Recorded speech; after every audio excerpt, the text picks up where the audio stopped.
오늘 우리에게 주신 하나님의 말씀 마태복음 5장 43절부터 48절까지 말씀입니다. 이것은 하나님의 말씀입니다. 또 내 이웃을 사랑하고 내 원수를 미워하라 하였다는 것을 너희가 들었으나 나는 너희에게 이르노니 너희 원수를 사랑하며 너희를 핍박하는 자를 위하여 기도하라. 이같이 한즉 하늘에 계신 너희 아버지의 아들이 되리니 이는 하나님이 그 해를 악인과 선인에게 비추게 하시며 이를 의로운 자와 불의한 자에게 내리우심이니라. 너희가 너희를 사랑하는 자를 사랑하면 무슨 상이 있으리요? 세리도 이같이 아니하느냐?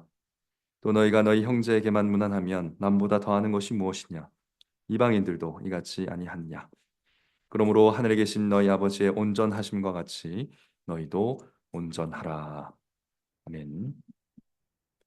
읽은 말씀으로 원수를 사랑하신 온전한 사랑이라는 제목으로 하나님의 말씀을 선포하도록 하겠습니다.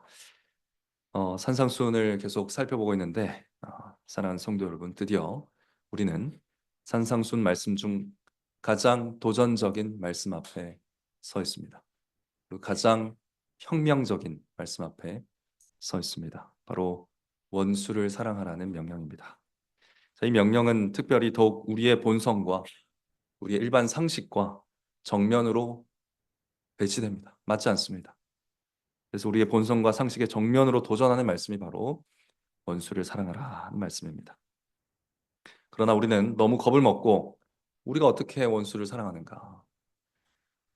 이 원수를 사랑하는 명령을 포기해서는 안 될 것입니다. 동시에 이 명령을 오해해서 다른 방식으로 성경이 말하지 않는 오늘 주님께서 알려주시는 방식이 아닌 다른 방식대로 원수를 좋아하려고 애쓰다가 화병에 이르러서도 안 될 것입니다.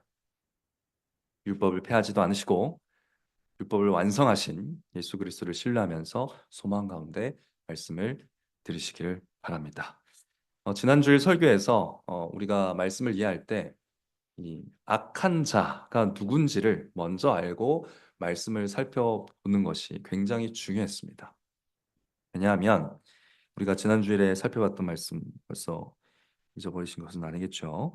네, 악한 자를 대적하지 말라라는 이 말씀을 우리가 이해할 때 이 악한 자가 누구인지를 명확하게 알지 못하면 어떤 오해를 하게 됩니까?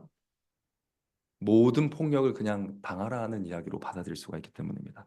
그래서 삶에서 일어나는 모든 폭력을 그냥 견디면서 사는 성도가 나올 수 있기 때문에 이 악한 자가 누군지를 정확하게 제시하는 게 굉장히 중요했습니다. 그래서 우리 자녀들은 누가 학교에서 갑자기 오른뺨을 탁 때리면 어떻게 해야 됩니까? 왼뺨을 치라 그래요? 네, 선생님한테 말하고 못하게 해야 됩니다. 그죠? 네, 폭력을 근절시키고 하지 말라고 해야 됩니다. 네, 그런 말씀이 아니라는 거죠. 네. 예수님을 믿지 말라고 핍박하면서 폭력을 행할 때는 어떻게 됩니까? 예, 그럴 때는 그런 폭력이라도 꿋꿋이 견뎌내면서 교회로서의 정체성을 지키라는 얘기죠. 이게 분명히 다른 얘기입니다. 네, 이것을 우리가 분명하게 알아야겠습니다. 그런 의미에서 이 악한 자가 예수님과 교회를 핍박하는 자라는 것을 기억하는 게 굉장히 중요했습니다. 그래서 오늘도 단어의 의미를 아는 게 굉장히 중요합니다. 오늘도 원수가 누군지 그리고 원수를 사랑하라 할 때 그 사랑하라는 뭘 얘기하는 건지 우리가 사랑하라도 굉장히 종류가 많거든요. 여러 가지 사랑이 있는데 도대체 그 중에 어떤 사랑을 얘기하는 것인지를 이해하는 것이 중요합니다. 이것을 제대로 이해하지 못하면 제가 아까 말씀드린 것처럼 화병에 걸리는 성도들이 나올 수가 있습니다. 안 되는 사랑을 억지로 하려다가 마음의 병이 생기기도 한다는 것입니다. 따라서 오늘은 이 세 가지 질문에 답을 하면서 설교를 하려고 합니다. 첫째, 나의 원수는 누구인가? 둘째, 그 원수를 사랑한다는 것은 무엇을 말하는가? 셋째, 어떻게 우리가 원수를 사랑할 수 있는가? 이 세 가지 질문에 답을 하면서 설교를 하도록 하겠습니다. 자, 첫째, 나의 원수는 누구인가? 함께 살펴보도록 하겠습니다. 이것을 알려면 성경을 자세히 봐야 됩니다.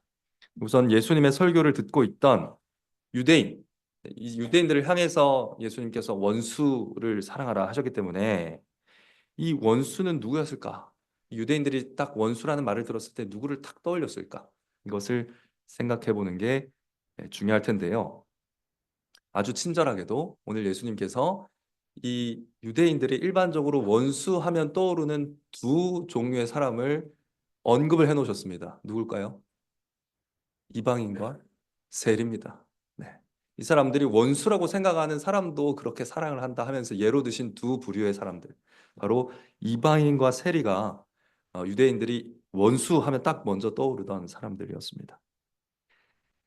당시 이방인은 우상 숭배자였기 때문에 유대인들이 미워했습니다.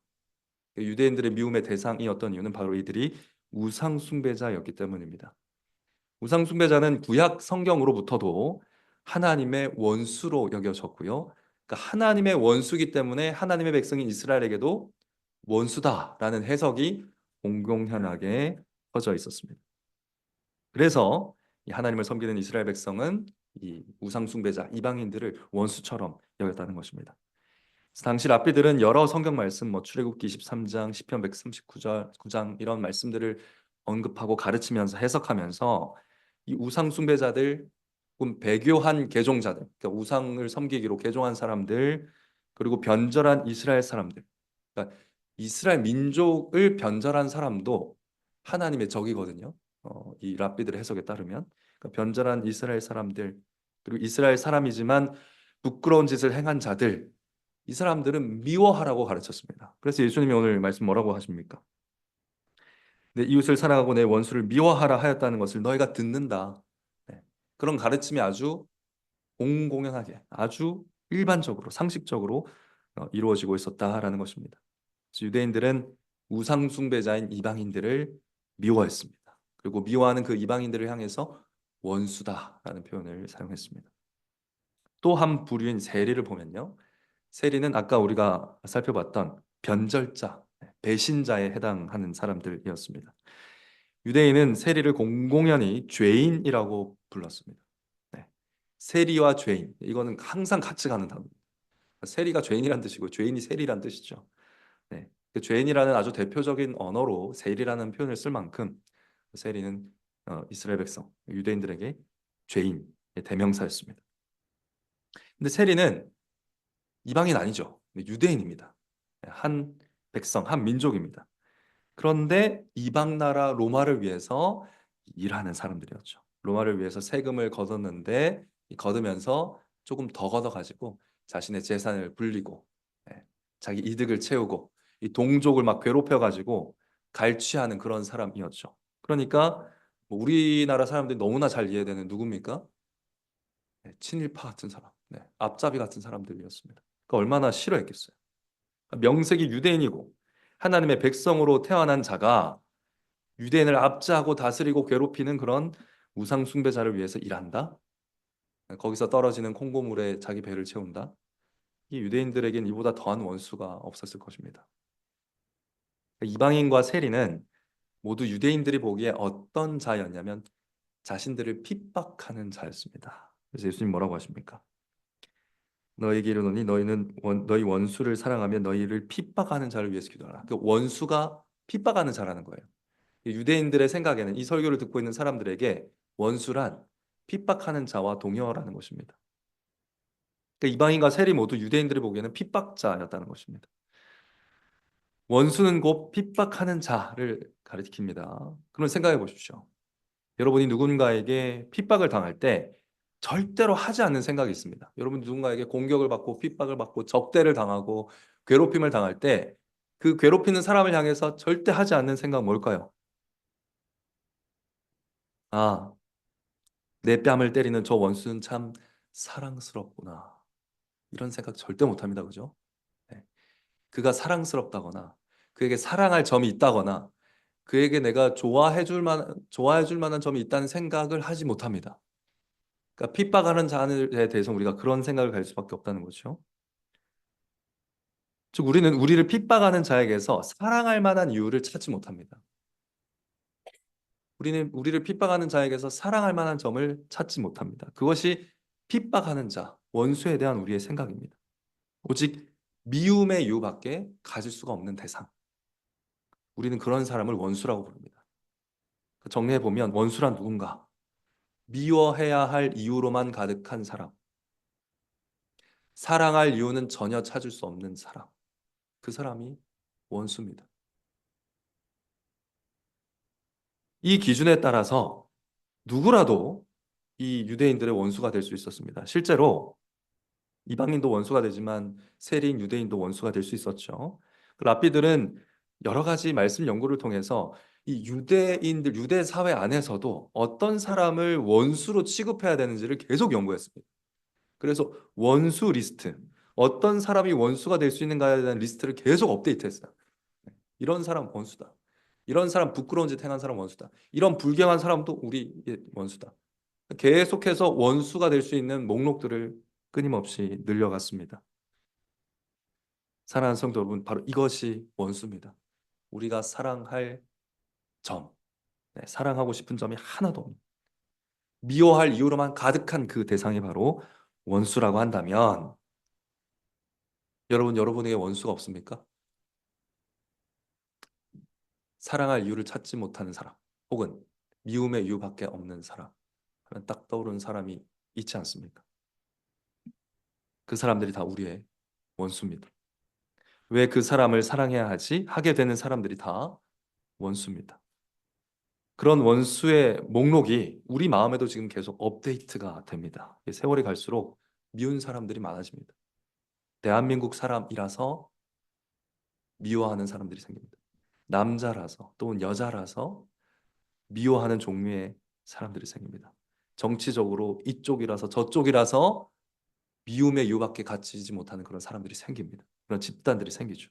그러니까 원수의 목록들이 우리가 살아가면서 어떤 사회에 속하고 어떤 그룹에 속하고 우리의 모임들이 만들어지고 하면서 계속해서 원수의 목록들이 늘어나곤 한다는 것입니다.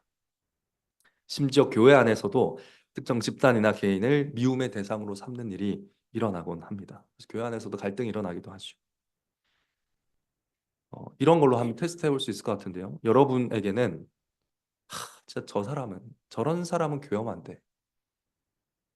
저런 사람은 구원받으면 안 될 것 같아. 라고 생각하는 사람이 있습니까? 뉴스를 본다거나 주변에 일어나는 여러 상황들을 볼 때 사람들을 보면서 아유 저런 사람은 교회하면 안 되지. 저런 사람이랑 나는 같이 생활 못하겠다. 신앙생활 못하겠다. 이렇게 제쳐둔 사람, 그 사람은 원수입니다. 우리의 원수입니다. 그러니까 예수님은 지금 어떤 특정 대상을 다루고 있는 게 아니고요. 그 대상을 향한 우리의 미움을 다루고 있습니다. 이게 지난주일에 우리가 살펴본 말씀과 약간의 차이가 있습니다. 왜 지난주일에 우리가 들은 말씀은 우리를 미워하는 사람들에 대해서 우리가 어떻게 반응할 것인지를 하나님 예수님께서 가르쳤다면 오늘은 뭘 가르치시냐면 우리가 미워하는 사람들을 우리가 어떻게 대해야 하는가를 가르치고 있습니다. 이게 다르죠. 네. 우리를 미워하는 사람에게 어떻게 대할 것인가. 지난주 설교입니다. 오늘은 우리가 미운 사람, 우리가 미워하는 사람, 우리가 사랑의 이유를 찾지 못하는 그 사람, 그 사람을 우리가 어떻게 대해야 되는가. 우리의 미움에 대한 말씀이라는 것입니다. 우리는 원수를 이스라엘 백성처럼 유대인들처럼 핍박자라고 생각하는 경우가 많습니다. 즉 그를 미워하는 것이 정당하고 당연하고 혹은 정의롭다까지 생각을 하는 경우가 많다는 것이죠. 그를 미워하고 있는 내가 정의롭게 느껴지는 경우가 많다는 것입니다. 즉 누군가를 나의 원수로 생각할 때 그냥 미워하는 정도가 아니라 나의 원수로 여길 때에는 우리 마음이 그것을 죄라고 느끼지 못합니다. 나 지금 잘하고 있는 거야. 나 지금 정의로운 거야. 라고 생각하면서 어떤 대상을 미워한다는 것입니다. 그런데 안타깝게도 누군가는 우리를 그렇게 본다는 것이죠. 누군가는 우리를 그렇게 미워하고 있을 겁니다. 이 세상은 그런 사람들 천지입니다. 나는 저 사람에게 사랑할 것을 전혀 찾지 못하겠어. 미워할 것밖에 못 찾겠어. 그 사람도 나를 향해 그렇게 생각한다는 거예요. 네. 서로 사랑할 점을 찾지 못하는 사람들이 서로 얽히고 설켜서 미워하고 싸우고 엉켜 있습니다. 그게 이 땅의 현실입니다. 그러니 이 땅에 전쟁과 싸움과 슬픔과 상처 이런 것들이 가득한 것입니다. 집안에도 학교에도 회사에도 일터에도 이런 슬픔과 아픔과 상처가 가득한 이유가 바로 여기에 있습니다. 사랑할 점을 찾지 못하고 미움의 이유만을 가지고 있는 그런 사람들이 서로 얽히고 설켰기 때문이죠. 그러니까 근데 이런 미움과 싸움은 이 땅의 상식입니다. 네. 이 땅에서 매우 일반적인 거예요. 죄인들의 세상에서 이것은 굉장히 평범한 일입니다. 그러니까 지금 예수님께서 원수를 사랑하라. 너희는 원수를 사랑하라라고 명령하시는 것은 교회에게 상식 이상의 것을 요구하는 것입니다. 일반적인 것 이상의 것, 굉장히 특별하고 특이한 것을 우리에게 명령하고 계시다라는 것을 우리가 기억할 필요가 있겠습니다. 자, 그렇다면 그 원수를 사랑하라 하시는 이 말씀은 어떤 의미인가? 두 번째로 살펴보도록 하겠습니다. 예수님은 원수를 사랑하라 하셨습니다. 이 말씀은 어떤 의미인가? 자, 이는 사랑할 이유가 없다 그랬잖아요. 네. 사랑할 이유가 없는 사람을 원수라고 한다고 하지 않았습니까? 그러니까 사랑할 이유가 없는 사람을 사랑하라는 뜻입니다. 그러니까 미워할 이유로 가득 차 있는 대상을 사랑하라는 뜻입니다. 그러니까 이걸 조금 다르게 표현하자면 진노 가운데 사랑하라는 뜻입니다. 미워하는 가운데 사랑하라는 뜻이에요. 예수님은 하나님 아버지의 온전하심을 따라서 너희도 온전하라 말씀하시면서 진노 가운데에도 사랑하시는 온전한 하나님의 사랑을 우리에게 예를 들어서 알려주고 계십니다. 45절을 한번 보실까요? 45절을 한번 보시면 이 하나님 아버지는 악인과 선인에게 해를 똑같이 비춰주시고 의로운 자와 불의한 자에게 비를 똑같이 내려주신다 이렇게 말씀하십니다. 이게 그 온전한 사랑의 예입니다. 진노 중에 사랑하시는 예. 자, 여기서 불의한 자, 악인은 모두 하나님의 원수로 행하는 사람들입니다. 하나님을 미워하고 거절하고 배척하고 믿지 않고 하나님을 믿는 자를 괴롭히는 사람들. 그 불의하고 악한 사람들, 바로 그런 사람들입니다. 하나님의 원수들이죠. 근데 하나님은 선한 사람들에게만 비추셔야 될 것 같은 태양을 그 태양빛을 악인들에게도 허락하신다라는 겁니다. 의로운 자에게나 합당할 것 같은 생명의 빗물을 악인들에게도 허락하신다는 것입니다. 태양과 비 하면 뭐가 떠오릅니까? 이거 왜 주시는 겁니까? 식물을 키우고 곡식을 가꾸고 농사를 지을 수 있도록 허락하시는 것이죠. 살아갈 식료품, 우리가 살아갈 수 있는 양식을 얻을 수 있는 길을 열어놓으셨다라는 것입니다. 살아가는 데 필요한 아주 필수적인 것들을 허락하신다는 것이죠. 생명을 유지하기 위해서 아주 필수적인 것들을 계속 공급하신다는 겁니다. 비록 악인들은 하나님이 주신 햇빛과 빗물로 농사를 짓고 먹고 살아가면서도 하나님께 감사하겠습니까? 그들이 만든 우상에게 절하겠죠. 우상에게 감사의 제사를 드리겠죠. 심지어 자기 능력을 자랑할 것입니다. 내가 이렇게 이번에 농사를 잘 지었다. 내가 이렇게 소출을 많이 얻었다. 나의 능력을 자랑하고 그렇게 하나님께 영광 돌리지 않을 겁니다. 그거 하나님 다 아시죠. 네, 다 아십니다. 그리고 이런 행동은 하나님의 진노를 일으킬 게 확실합니다. 그럼에도 불구하고 하나님은 그들에게 해와 비를 계속 주신다는 거예요. 진노의 대상들에게 계속해서 선한 선물들을 허락하신다는 겁니다. 예수님은 이러한 하나님의 행동을 지금 사랑이라고 부르면서 이렇게 사랑하라고 지금 명령하고 계신 겁니다. 여러분, 하나님은 왜 미워해야 될 이유로 가득한 자들, 하나님의 원수로 행하는 사람들에게도 사랑의 선물을 허락하십니까? 왜 그럴까요? 그래도 하나님은 전능하셔가지고 뭔가 사랑할 포인트를 찾으셔서 그렇게 하시는 거겠습니까? 그렇지 않죠. 미워해야 될 이유로만 가득한 그런 사람들에게도 사랑의 선물을 허락하시는 이유는 하나님이 사랑이시기 때문입니다. 하나님은 사랑이시기 때문에. 그들이 사랑스러워서가 아니라, 그들에게서 사랑스러운 점을 찾아서가 아니라, 하나님이 사랑이시기 때문에 사랑하시는 겁니다. 하나님은 사랑하는 대상이 착하거나 말을 잘 들어서 사랑하시는 게 아닙니다. 순종을 잘하거나 율법을 잘 지켜서 사랑하시는 게 아닙니다. 하나님은 하나님의 본성으로 인해서 사랑하기로 한 사람들을 사랑하시는 거예요. 하나님은 선인들과 의인들도 마찬가지입니다. 선인들이 선하게 살기 때문에 햇빛을 비춰주시는 겁니까? 의인들이 의롭게 살기 때문에 비를 내려주시는 겁니까? 그렇지 않습니다. 선인이 선을 행할 수 있는 이유가 뭡니까? 선인이 선인으로 불릴 수 있는 애초에 그 이유가 어디에 있습니까? 하나님의 은혜이죠. 의인이 의인으로 살아갈 수 있는 이유는 무엇입니까? 하나님의 은혜입니다. 애초에 선인과 의인이라고 불리는 것조차 하나님의 은혜로만 된다는 것입니다. 그러니까 선인이나 악인이나 불의한 자나 의로운 자나 모두 다 하나님의 은혜, 하나님의 선물로 생명을 누리고 하나님의 선한 사랑을 누리는 것입니다. 하나님의 사랑은 특별히 비와 태양과 이 생활에 필요한 모든 필수적인 것들에 대해서는 누구에게나 동일하게 주어지게 하셨고요. 이것은 그분의 완전한 성품에서 흘러나오는 것입니다. 사랑이신 하나님께서 사랑이신 하나님으로부터 흘러나오는 선한 선물이라는 것이죠. 예수님은 하나님 아버지께서 보여주신 이와 같은 방식으로 원수를 사랑하라고 교회에게 명령하고 계시는 겁니다. 그러므로 우리는 원수를 사랑하라는 명령이 무엇을 뜻하지 않는가를 좀 정리할 수 있을 것 같습니다. 자, 하나님 원수를 사랑하라는 명령이 뜻하지 않는 것 무엇인가? 먼저 원수를 사랑하라는 말씀은 미워하는 사람을 억지로 좋아하라는 뜻이 아닙니다. 그러니까 그러지 마시기 바랍니다. 하나님은 악인들과 불의한 자들을 감정적으로 좋아하는 게 아닙니다. 진노 중에 사랑하시는 겁니다. 미움 가운데 사랑하시는 겁니다.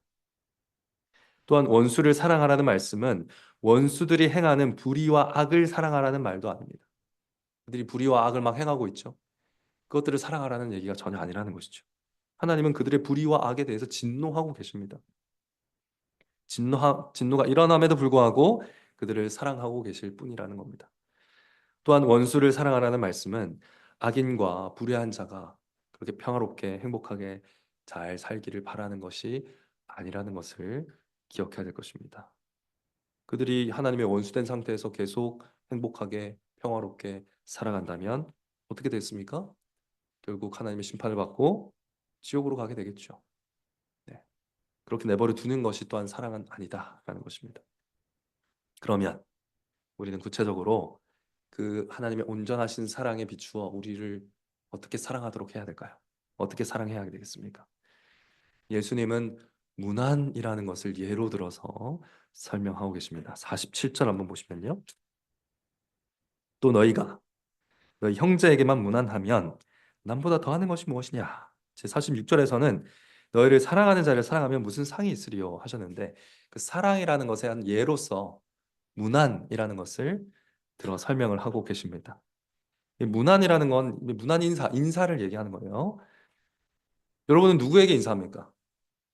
여러분 오면서 길에서 여러 분들을 만나셨을 텐데 누구한테 인사했어요? 생전 처음 보는 사람들한테 인사 다 하면서 오셨습니까? 그런 분들은 참 멋지신 분입니다. 네. 근데 대부분 그렇지 않죠. 네, 누구에게 인사했습니까? 오다가 우리 교회 성도님들 만나면 인사하고 우리 교회 자녀들 만나면 인사하고 그러셨을 것 같습니다. 인사는 그런 겁니다. 사랑하는 사람들한테 하는 겁니다. 네. 내 형제, 내가 속한 집단, 내가 사랑할 이유가 있는 사람들, 사랑의 이유를 가지고 있는 사람들, 내가 사랑할 만한 사람들에게 하는 것이 인사입니다. 그리고 인사는 그 사랑을 표현하는 아주 기초적이고 기본적인 방법입니다. 그 사람들에게 나의 사랑과 나의 존중을 표하고 그 사람이 내 사람이라는 것도 인정하는 그런 행위 중에 하나가 인사입니다. 당대 유대인들은 유대인들 사이에만 인사했던 것 같습니다. 이방인들에겐 인사도 하지 않았던 것 같아요. 실제로 이방인들을 뭐라고 불렀습니까? 개라고 불렀습니다. 인간 취급 안 했다는 거예요. 우리와 같은 수준의 사람이 아니다 라고 여긴 것이죠. 당연히 인사를 안 했을 겁니다. 우상 숭배자, 미워해야 될 이유로만 가득한 이방인들은 사람 취급하지 않았습니다. 그 방법이 인사를 하지 않는 것이었습니다. 그런데 예수님은 그렇게 아는 사람, 친한 사람, 자기 그룹 안에서 사랑할 이유가 있는 사람, 그런 사람들에게만 인사하고 문안하는 그런 사람들만 인정하고 사람이라는 존재로 존중하는 그렇게 행하는 사랑은 너희들이 원수처럼 여기는 이방인이나 세리들도 하는 것이다. 굉장히 자존심 상하는 말이죠. 너희들이 원수로 여기고 사람 취급 안 하는 그 사람들도 다 그렇게 한다. 너는 아무것도 아니다 라고 말씀하시면서 너희들이 구약 시대와 비교해서 더 강력한 성령의 은혜, 더 강력한 성령의 역사 가운데 은혜와 감사와 사랑의 풍성함을 받게 될 것이기 때문에 그 정도로도 안 된다. 더 탁월해야 된다. 그보다는 훨씬 나아야 된다라고 말씀하시면서 남들보다 더 하는 것이 무엇이냐라고 물으신 것입니다. 너희들은 남들보다 더 해야 된다는 것이죠. 더 탁월한 사랑을 보여야 된다는 것입니다. 그럼 구체적으로 우리가 어떻게 더 탁월하게 사랑하겠습니까?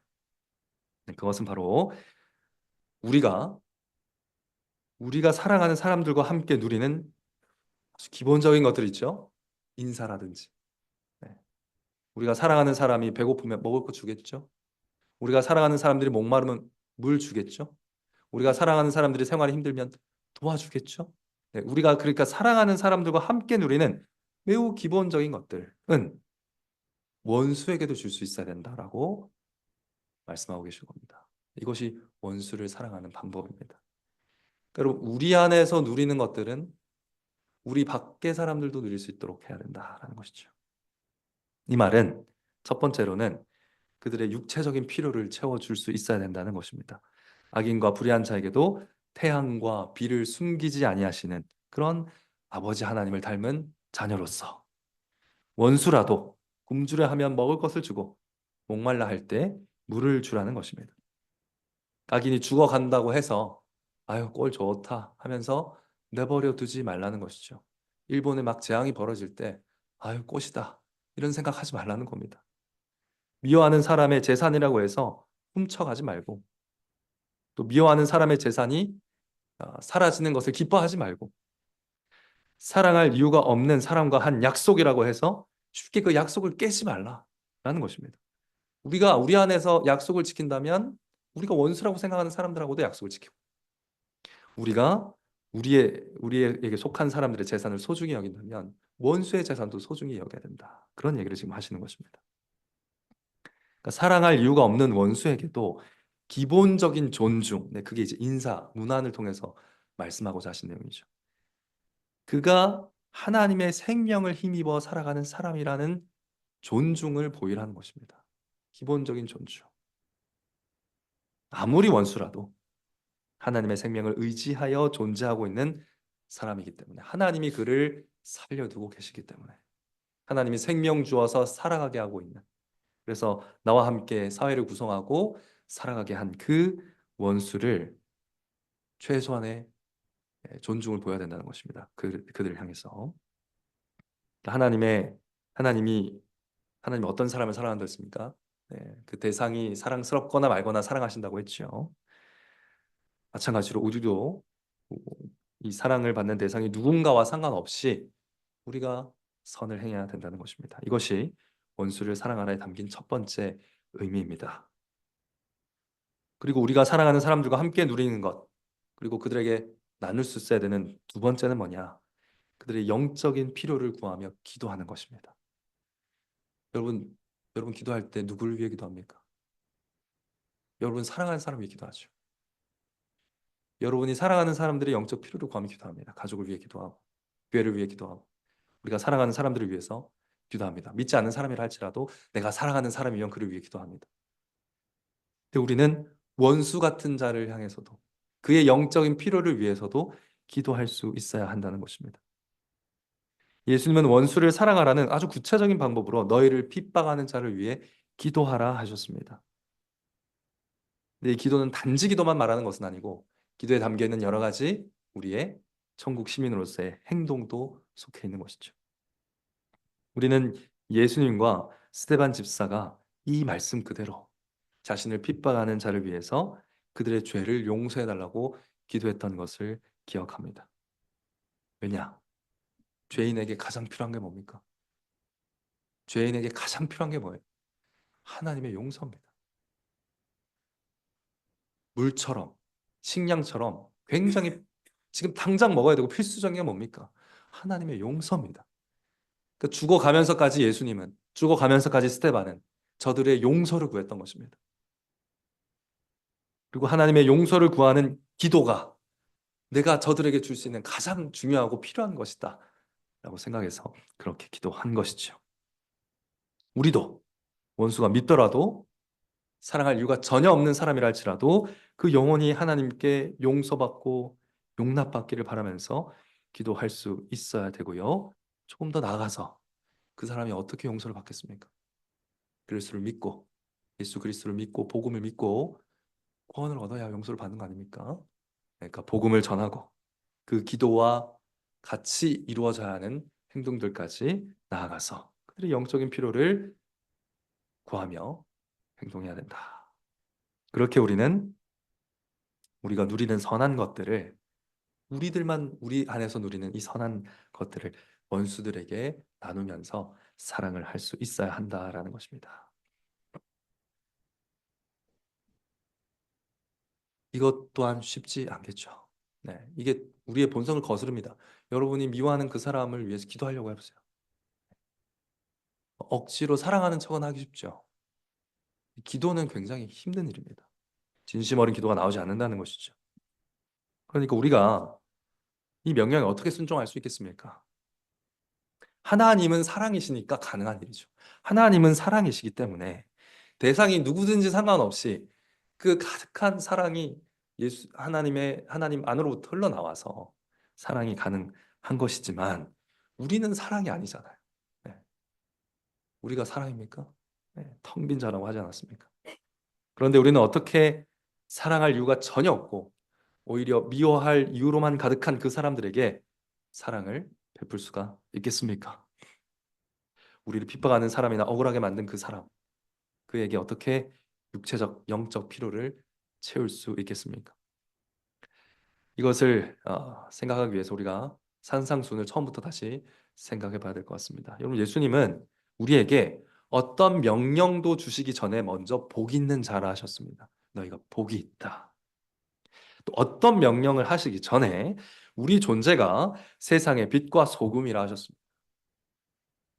그러니까 우리가 원수를 사랑해야 복 있는 자가 되는 게 아닙니다. 우리가 원수를 사랑해야 빛과 소금이라는 말씀하지 않으셨습니다.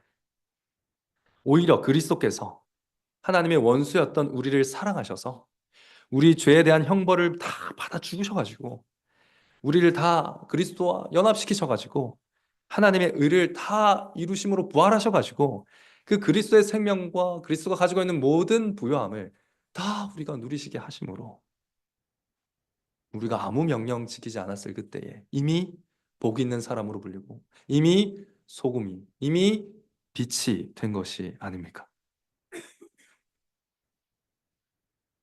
우리가 아직 죄인 되었을 때에 그리스도께서 우리를 위하여 죽으심으로 하나님께서 우리에게 대한 자기의 사랑을 확증해 주신 것이 아닙니까? 그러니까 하나님은 온전하신 사랑 때문에 하나님의 온전하신 사랑 때문에 우리가 구원을 얻은 것이고요.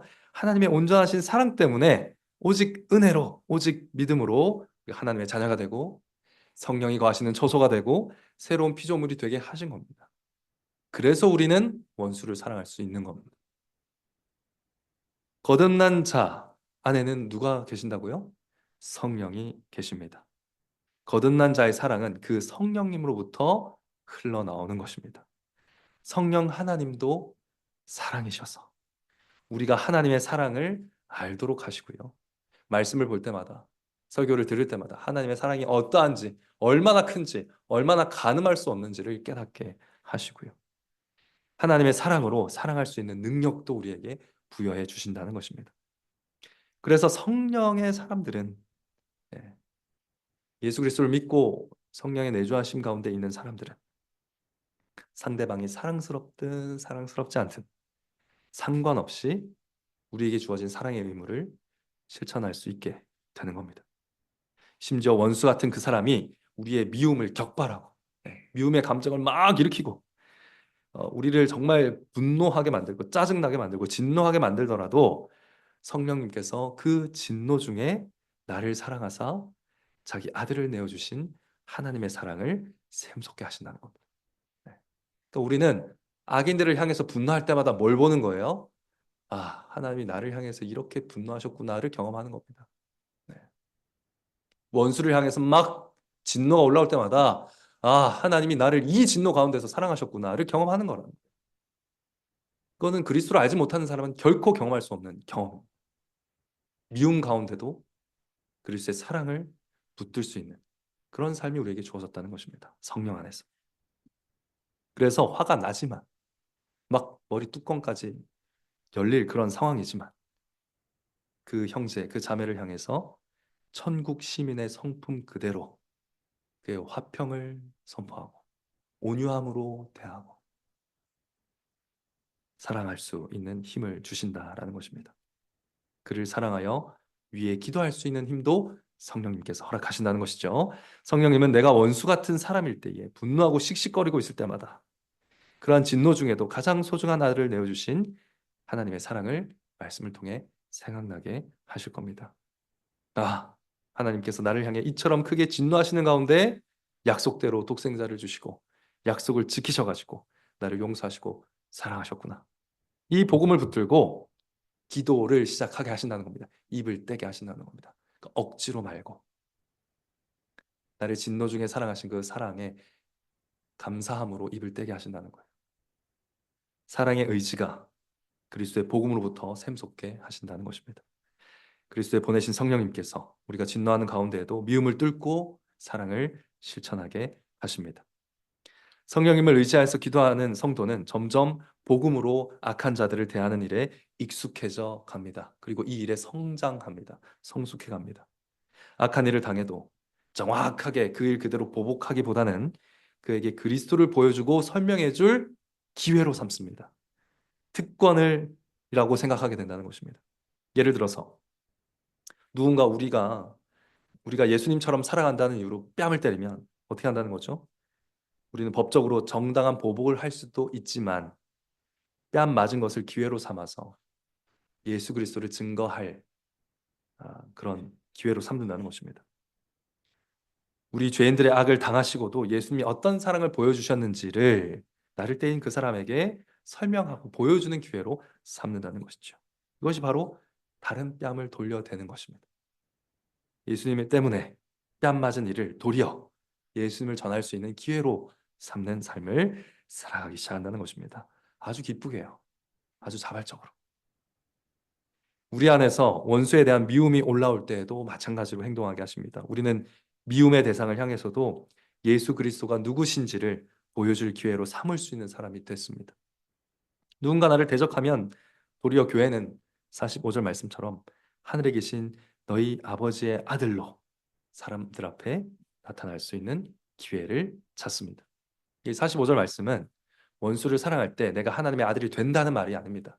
네, 원수를 사랑하는 순종을 행했을 때 그때 하나님의 아들이 된다는 말이 아닙니다. 원어 뜻 자체가 원수를 사랑함으로 하나님의 아들이라는 것을 보여주라는 말씀. 원수를 사랑함으로 네가 하나님의 아들인 것을 보여줘라. 왜 원수를 사랑하면 하나님의 아들다움을 보여주게 됩니까? 하나님의 참되신 아들이 원수를 사랑하신 분이기 때문이죠. 우리가 원수를 사랑할 때 나의 원수는 하나님의 아들이 어떤 분인지를 소개받게 됩니다. 미워하는 대상임에도 불구하고 그들이 생존할 수 있도록 살아갈 수 있도록 돕고 그들이 하나님의 용서를 얻도록 기도하면서 할 수 있는 대로 복음을 전할 때 하나님의 원수로 행하던 한 죄인이 예수님의 사랑을 경험하게 된다는 것입니다. 이처럼 우리는 원수를 사랑함으로 우리가 소유한 그리스도의 천국의 빛을 그에게 비추고 맛볼 수 있게 합니다. 자, 이 말씀에 대한 적용을 하고 마치겠습니다. 사랑하는 성도 여러분, 예수님은 원수를 사랑하시는 하나님의 사랑을 교회의 권징에 담아서 세상 속에 보여주고 계십니다. 그 원수에 대한 사랑이 가장 뚜렷하게 나타나는 현장이 권징의 현장입니다. 그래서 교회는 권징을 시행합니다. 왜 그렇습니까? 권징은 벌 주는 거 아닌가요? 죄를 드러내고 죄를 지적하는 거 아닌가요? 그렇지 않습니다. 그게 목적이 아니죠. 교회 권징의 자리에서는 70번씩 7번 용서받는 일이 일어납니다. 교회는 예수님이 산상수훈에서 보여주신 것처럼 율법을 폐하지 않습니다. 율법을 온전케 하신 그리스도의 법 아래에서 죄를 죄답게 다룹니다. 하나님은 죄가 죄라는 것을 알리시고 그리로 가면 죽는다는 것을 교회 권증을 통해서 말씀하고 계신 겁니다. 이것부터가 사랑이죠. 죽지 마라. 그 죄 끌어안고 있다가 멸망하지 마라 하는 것이 권징의 1차적인 목적입니다. 또 권징의 모든 과정은 죄 지은 형제의 회개와 교제의 회복을 목표로 시행됩니다. 이것도 사랑이죠. 그럼 권징의 자리에서는요, 눈에는 눈, 이에는 이로 갚는 법은 전혀 없습니다. 만일 형제가 말로만 아니라 진정으로 회개했다는 표만 보이면, 권징이 시행되는 과정 가운데 형제가 회개했다는 표만 보이면 즉시 용서를 선언하고 징계는 중단됩니다. 형량을 다 채워야 된다, 형기를 다 채워야 된다, 그런 거 없습니다. 교회 권징에는. 회개하면 끝나는 거예요.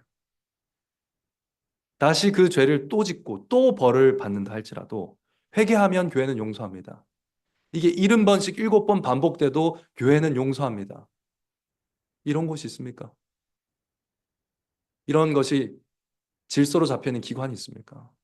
국가가 있습니까? 없습니다.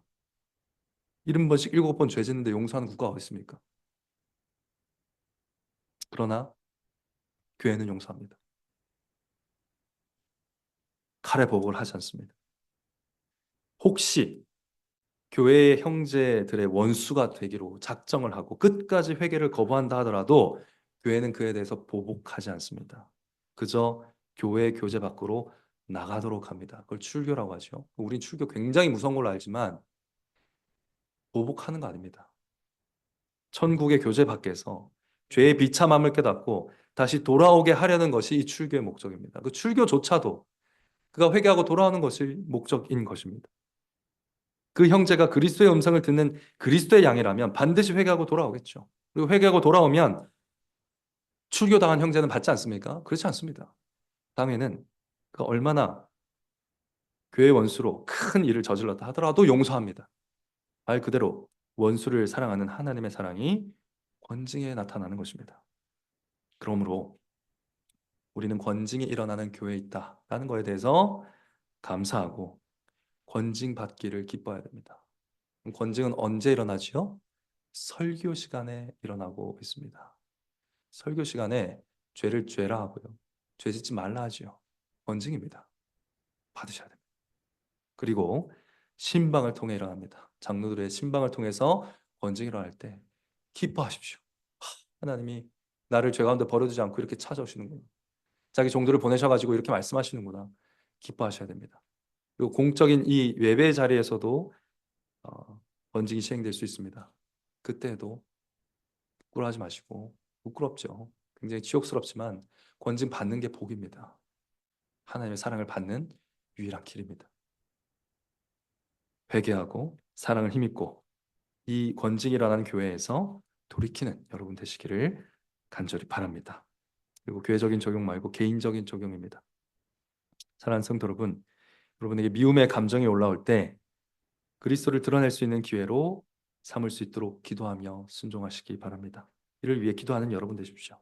이렇게 기도하십시오. 주님, 저 사람이, 저놈이 나를 아프게 합니다. 상처 줍니다. 그러나 저 사람이 나에게 도움을 구할 때 여전히 도와줄 수 있는 힘을 주십시오. 제가 주님에게 상처 주었을 때 주님이 온전한 사랑으로 저를 도우신 것처럼 제가 주님을 괴롭혔을 때 주님이 생명 바쳐 나를 도우신 것처럼 그런 도움을 그 사람에게 나도 줄 수 있도록 도와주십시오. 주님, 저 아내가 나를 분노하게 합니다.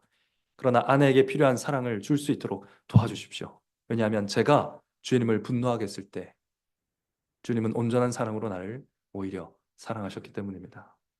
주님, 저 남편이 나를 또 절망시킵니다. 그러나 남편에게 필요한 순종을 줄 수 있도록 도와주십시오. 왜냐하면 제가 주님을 절망하게 했을 그때 주님은 온전한 사랑으로 내 발을 씻기시고 나를 섬기셨기 때문입니다. 나는 그 사랑을 아는 자로서 사랑하기 원합니다.